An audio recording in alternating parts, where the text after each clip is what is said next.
This is a nonfiction or real book called Koko's Kitten by Dr. Francine Patterson and photographs by Ronald H. Cohn.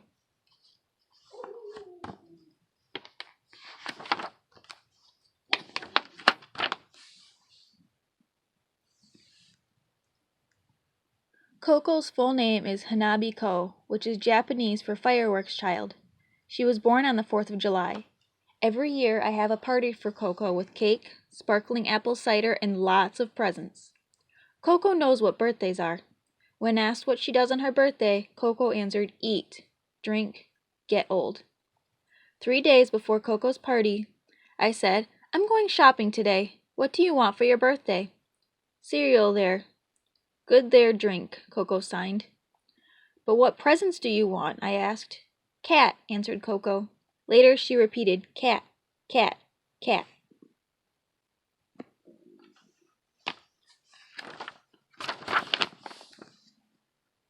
I wasn't surprised that Koko asked for a cat. I have been reading to Koko for many years, and 2 of her favorite stories have been Puss in Boots and The 3 Little Kittens. Koko gets very involved in the stories I read her. When reading the story of the 3 little kittens who lose their mittens, Koko sees that the mother is angry and that the kittens are crying. Mad, Koko signs. Koko loves picture books. Gorilla books are her favorites. Cat books are next. She likes to go off on her own with a book to study the pictures and sign to herself. On her birthday, I gave Koko the usual assortment of presents: apple juice, some special fruits and nuts, and a baby doll. I didn't want to give Koko a stuffed toy because I knew eventually she'd destroy it. The only durable toy cat I could find was in a mail order catalog, and I ordered it right away. It was made of cement and covered with vinyl and black velvet.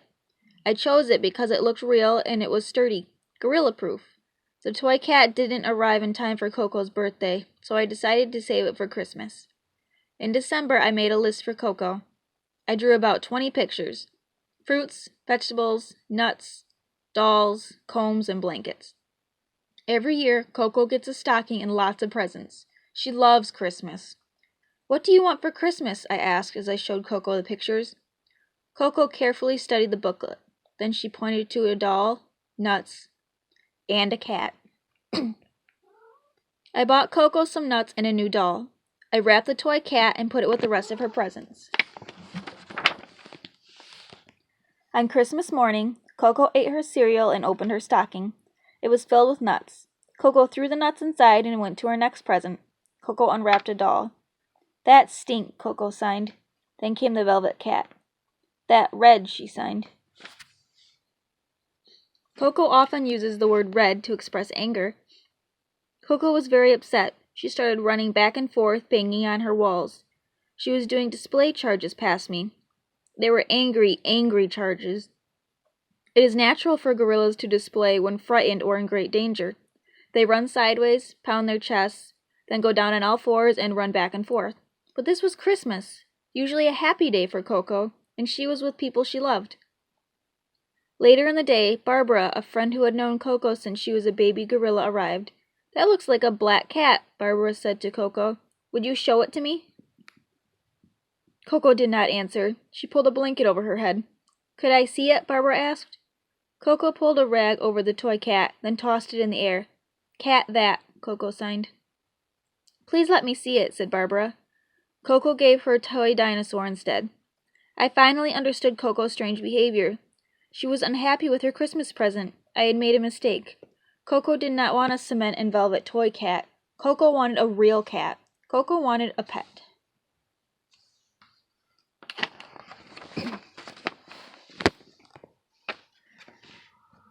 Things don't always happen quickly where I live. Every day is full of its own activities. So it was almost 6 months later when Karen, one of my assistants, arrived with 3 kittens.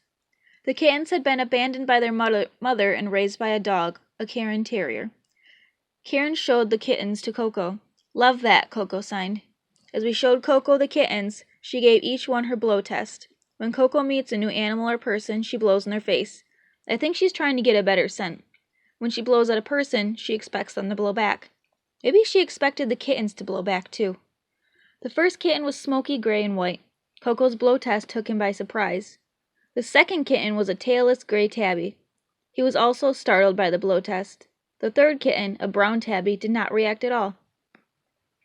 After the blow test, Koko seemed to have made some judgments about the kittens. "Which one do you want?" we asked.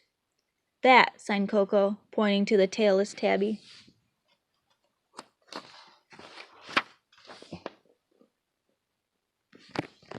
I am not sure why Koko picked the gray tabby as her favorite. I never asked her. Perhaps it was because he didn't have a tail. A gorilla has no tail. That night, all 3 kittens went home with Karen. 2 days later, the kittens came back for another visit. Koko was happy to see them. "Visit, love, tiger cat," Koko signed. First, she picked up the smoky gray and white one. Then Koko took the tailless tabby and carried him on her thigh. After a while, she pushed him up onto the back of her neck. "Baby," Koko signed. She cradled the tabby in her legs and examined its paws. Koko squeezed, and the tabby's claws came out. "Cat do scratch," Koko signed. "Koko love." "What will you name the kitty?" I asked. "All Ball," Koko signed. "Yes," I said, "like a ball. He has no tail." Ball stayed overnight as a visiting kitten. By the end of the week, Ball was a permanent member of our household. Koko had her kitten at last.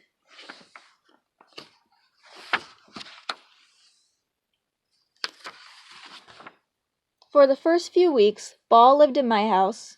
Every evening at 6 o'clock, I would take Ball to Koko's trailer for an evening visit. I carried the kitten in my pocket as I prepared Koko for bed. Koko soon grew accustomed to this routine. "What happens at night?" I asked. "All Ball," signed Koko. "Right," I said. "Ball visits you at night." When he was older, Ball snuck into Koko's trailer by himself. It worried me in the beginning. I did not know how Koko would treat the kitten unsupervised. As it turned out, Koko was always gentle. Ball was never afraid of her.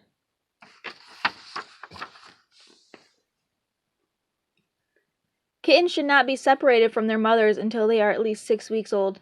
Poor Ball was abandoned by his mother at birth, which might have accounted for some of his faults. Ball was an unusual cat. He was very aggressive. He would go up to people and bite them for no reason. He would bite Koko, too. "Cat bite." "Obnoxious," Koko signed, but she never struck back.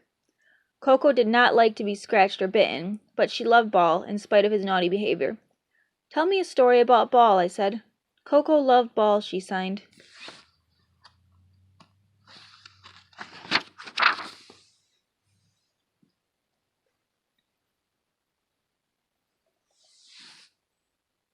Koko treated Ball as if he were her baby. The very first time she picked him up, she tried to tuck him in her thigh. That's where mother gorillas put their infants. Older babies are carried on their mothers' backs. Koko tried this with Ball, too. Koko was a good gorilla mother. She combed and petted Ball to keep him clean. She also examined his eyes, ears, and mouth to make sure he was healthy. It was Koko who discovered Ball's ear mites. Ball was often a topic of conversation during Koko's lessons. "Love visit," Koko signed when Ball and I arrived for a morning lesson. "Ball," I said.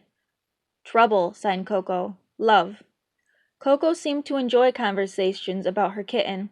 This dialogue took place between Koko and a research assistant named Janet. "I'll give you some grapes if you tell me about Ball the cat," Janet signed. "Soft," Koko signed. "What kind of animal is he?" Janet asked. "Cat, cat, cat," Koko answered. "Do you love Ball?" "Soft, good cat, cat," Koko signed. In addition to sign language, art is another way I test Koko's perceptions.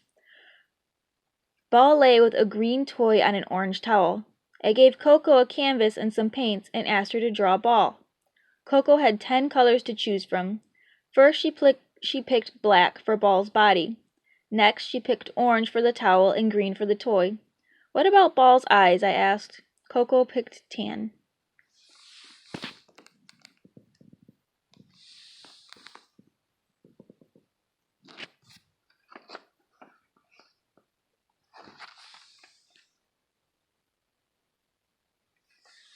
On a foggy December morning, one of the assistants told me that Ball had been hit by a car. He had died instantly. I was shocked and unprepared. I didn't realize how attached I had grown to Ball, and I had no idea how the news would affect Koko. The kitten meant so much to her. He was Koko's baby. I went to Koko at once. I told her that Ball had been hit by a car. She would not see him again.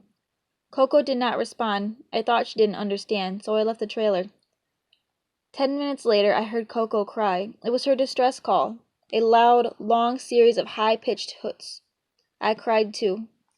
3 days later, Koko and I had a conversation about Ball. "Do you want to talk about your kitty?" I asked. "Cry," Koko signed. "Can you tell me more about it?" I asked. "Blind," she signed. "We don't see him anymore, do we?" "What happened to your kitty?" I asked. "Sleep cat," Koko signed. A few weeks later, Koko saw a picture of a gray tabby who looked very much like Ball. She pointed to the picture and signed. Cry, sad, frown. It was an unhappy time. News of all Ball's death traveled quickly. We received thousands of letters. People of all ages wrote to us and expressed their sympathy. Some sent cards, others sent photographs, and many children created pictures. They all had one message, that Koko should have a new kitten. As we approached Christmas, I wanted to get Koko a new kitten. I had no idea how difficult that would turn out to be. On December 20th, Barbara asked Koko, "What would you like for Christmas?" "Cat, cat, tiger, cat," was Koko's reply. We heard of a Manx who was soon expecting a litter. We waited weeks until we discovered that the cat was just getting fat. Christmas came and went.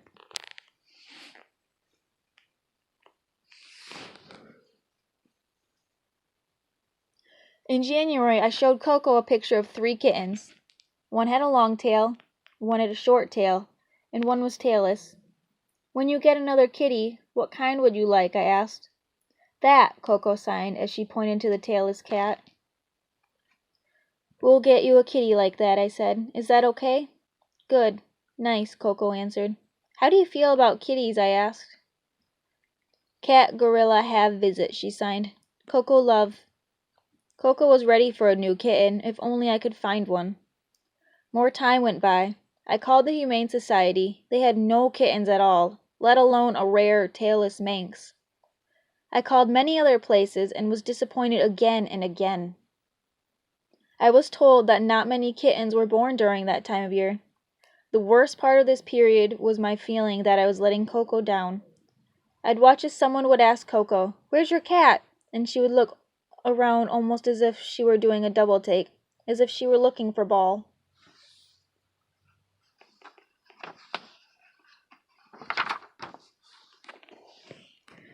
Then our luck changed. We received a letter from a breeder of Manx cats who wanted to help. He didn't have any kittens then, but he called other Manx breeders nearby until he located a litter of Manx kittens in Southern California. They were just about ready to leave their mother. We set the date for March 17th. The day before, I told Koko she was getting a new kitty, a red kitty. Red is Koko's favorite color. She was very excited. Then another delay. The breeder called. "I'm sorry," he said. "The kitten is not coming today." Koko was upset. I was disappointed. "Trouble," she signed. "We are having trouble getting you a new kitty. We have been trying very hard," I explained. Finally, on March 24th, a red, tiger-striped Manx was brought to our home. Seeing the kitten, Koko purred with pleasure. It was a wonderful moment. She placed him on her chest and petted him. "Let me hold the kitty," I said, but Koko would not let go. She kissed and cradled her kitten. "Baby," she signed. Koko was happy. Her new kitten had come home to stay.